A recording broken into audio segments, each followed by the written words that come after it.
This is the blackest paint in the world, and these are my soccer cleats, and today we're gonna combine them and make the world's blackest cleats. All right, so what we're gonna do is we're gonna paint everything in orange, and we're gonna leave the bottom black, just because I wanna show you guys the difference between the black that's on the cleats and the black that's gonna be on the cleats.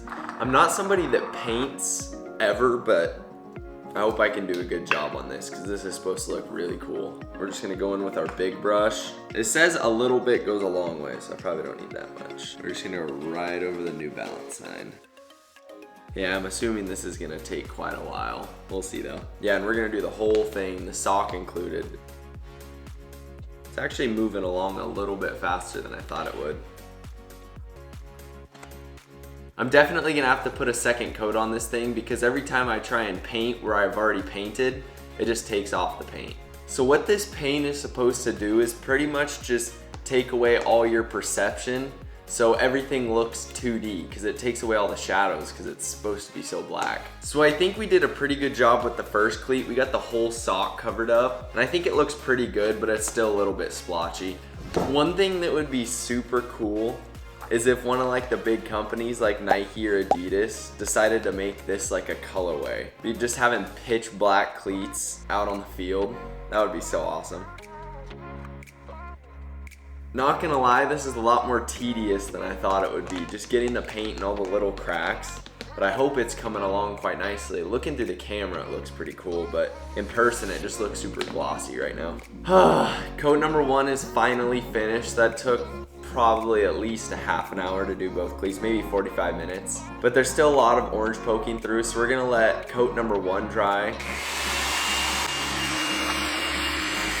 They've been drying for like 10, 15-ish minutes. Time for coat number 2.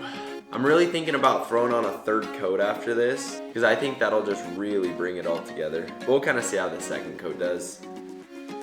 Every time I think I've painted over the last little orange piece that's showing, I'm always finding another one. All right, coat number 2 is all done. It's still super glossy, so we're just gonna let it dry, and then I'm gonna throw on the third coat just to kind of bring everything together. They are coming along. They look super matte when they're dried, but we need one more coat because there's still a few orange spots. But wow, so far these are a lot better than expected. And you can kind of see the difference. Like this is kind of like a glossy black, and then you flip it over and it's matte. It really does what it says, and it kind of makes the thing almost two-dimensional. It's kind of trippy.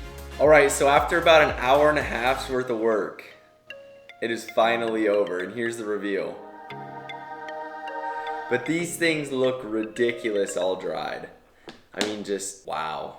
Like the only color on them is just the inside that I kind of left, and then the black. Like that's like a normal black, and then that is like Vanta black. The only downside of these though is that they're kind of like super crusty now. Like the sock, if I were to pull the sock apart, there'd probably be like flakes of paint that come off. Probably just because I heat dried it and now it's cracking a ton. Okay, if you guys can get this video to 341 likes or more, I'll make a video on playing soccer in these things. That is all I have for you guys today. Thank you so much for watching, and I'll see you in the next video.